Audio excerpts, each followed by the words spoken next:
I think I'm liking how you asked me this question. all the nicer ones were there. No, you look like you're the kind to resolve issues.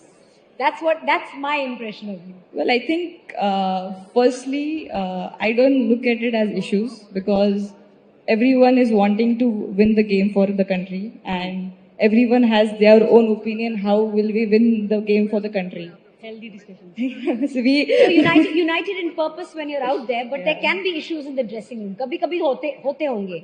अब देखो women's cricket के बारे में लोग जानना चाहते हैं और तो वो इनसाइड स्टोरी थोड़ी तो बतानी पड़ेगी आपको. But genuinely, if we don't have that discussions or arguments, we aren't winning on the ground.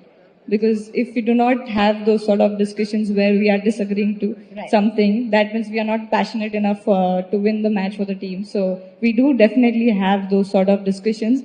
I wouldn't again say it's arguments. I would still term it as discussions because I mean, of course, we have to select the best 11. We have to decide if you are batting first or bowling first, and everyone has their own opinions about how will win the match. I don't think anyone is correct or wrong. They have their own thought process that how would we win the match for the country. But I don't see ever that the discussions goes into arguments because I feel we have agree to disagree. Yeah. और आगे बढ़ो. Yeah, there might be times where I go to Haridi and I'm like, we need to do this, and we have the liberty to each other to say yes or no, and that's pretty. I think we've kept it very chilled in that terms that she can say a no to me as well. Even I can say a no to her that I don't think I still think we should do this. But I think without that, I don't think we would have had the trophy. नमस्कार दोस्तों, स्मृति मंधाना और पलाश के case की बात कर रहे थे. अब ये मामला बिल्कुल शीशे की तरह साफ हो गया. दरअसल कल पहली बार स्मृति मंधाना एक पब्लिक स्टेज पर आई जहां उन्होंने साफ कहा कि उनका सबसे पहला प्यार क्रिकेट है.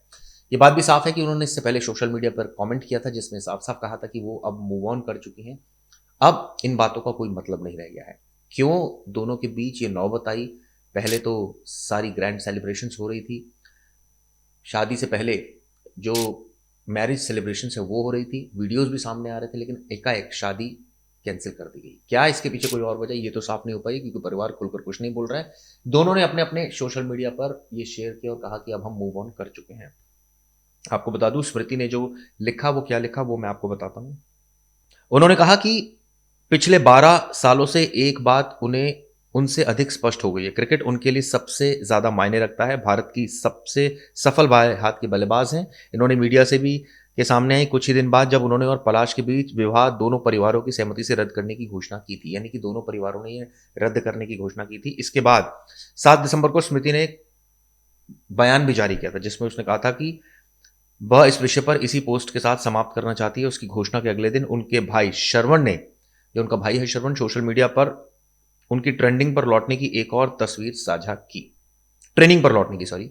और वो ट्रेनिंग पर वो प्रैक्टिस कर रही थी. इसके बाद 9 दिसंबर को उन्होंने विशाखापट्टनम में, अब आपको बता दूं कि 21 से 5 मैचों की श्रृंखला शुरू हो रही है जिसमें वो एक वुमेन्स क्रिकेट टीम का हिस्सा है, वाइस कैप्टन है. लेकिन सबसे बड़ी बात है, उन्होंने साफ किया कि मैं क्रिकेट से ज़्यादा किसी चीज़ को प्यार नहीं करती और मैं मूव ऑन कर चुकी. इससे पहले उनके तमाम रिश्तों की लेकर तमाम चीज़ें, तमाम बाइट्स सामने आई थी. उस वक्त जब ये पूरा वाकया हुआ था तो क्या कहना था डॉक्टर्स का, क्या कहना था जो इनके मैनेजर थे उनका, क्यों ये शादी जो टूटी थी उस वक्त उनका क्या बयान था, ये भी आप सुनिए. लेकिन इस मामले में अब अपडेट यही है कि दोनों अलग हो चुके हैं और पहली बार सार्वजनिक मंच पर पहुंची हैं स्मृति मंदाना और उन्होंने ये तमाम बातें कही हैं. ये वीडियो कैसे लगी जरूर बताइए. स्मृति मंदाना जी के फादर को अराउंड 1:30 को लेफ्ट साइडेड चेस्ट पेन होकर उनको हार्ट अटैक के सिम्टम्स डेवलप हुए थे. Immediately service hospital and medical research centre Sangli में यहाँ पे शिफ्ट करने के बाद उनकी जांच पड़ताछ हुई. उनके जो कार्डियक एंजाइम से थोड़े एलिवेटेड होने के बावजूद उनको ऑब्जर्वेशन में रखने की ज़रूरत है. हमारे कार्डियोलॉजिस्ट डॉक्टर रोहन थानेदार ने भी देखा हुआ है. इको में कोई नए फाइंडिंग्स नहीं है, बट उनको कंटिन्यूस ईसीजी मॉनिटरिंग करके इफ रिक्वायर्ड उनको एंजियोग्राफी भी करनी पड़ सकती है. फिलहाल ऐसी सिचुएशन में उनकी ब्लड प्रेशर थोड़ा एलिवेटेड है तो उनको कंटिन्यूस मॉनिटरिंग की जरूरत है. उसके वजह क्या हो सकती है? ये शारीरिक मानसिक तान तनाव की वजह से, ये वेडिंग सीजन होता है तो भागदौड़ ज्यादा होती है, उसकी वजह से ऐसे सिम्टम्स आ सकते हैं. तो आज सुबह में जब वो ब्रेकफास्ट कर रहे थे, स्मृति मंदाना के जो पापा हैं मिस्टर श्रीनिवास मंदाना, उनकी तबीयत खराब होने लग गई थी और थोड़ी देर हम वेट किया, हमने हुआ कि शायद नॉर्मल है, ठीक हो जाए, लेकिन और थोड़ा बिगड़ रहा था। तो फिर हमने सोचा रेस्ट भी हम लेते हैं, तो उनको फटाफट हमने एम्बुलेंस बुलाया और उनको हॉस्पिटल ले गया है। अभी वो अंडर ऑब्जर्वेशन है। और स्मृति मंदाना, आज आपको पता है कि वो अपने फादर से बहुत ज़्यादा क्लोज है। तो स्मृति मंदाना ने डिसाइड किया कि जब तक उनके पापा ठीक नहीं हो जाते हैं तब तक के लिए ये जो मैरिज जो आज होने वाली थी वो अभी इंडेफिनेटली पोस्टपोन्ड है। डॉक्टर से कुछ बात हो गई आपके? डॉक्टर ने क्या कहा है? अभी वो अंडर ऑब्जर्वेशन है एंड अभी डॉक्टर ने अभी बोला है कि उनको अभी रहना होगा ये हॉस्पिटल में ही। एंड तो जब तक वो अभी पूरी तरह से ठीक नहीं हो जाते, क्योंकि हम लोग भी अभी सब थोड़े शॉक में भी हैं और हम लोग सब चाह रहे हैं कि जल्दी से वो रिकवर हो जाए, क्योंकि ये सबके लिए बहुत बड़ी ओकेजन है। एंड हम चाहते हैं कि वो अच्छे से रिकवर हो जाए। और जैसे मैंने पहले कहा कि स्मृति बहुत ही क्लियर है, क्योंकि वो अपने पापा को पहले ठीक होना देखना चाह रही है और वो बाद में अभी शादी का जो भी पहले जैसे अभी वो इंडेफिनिटली पोस्टपोन।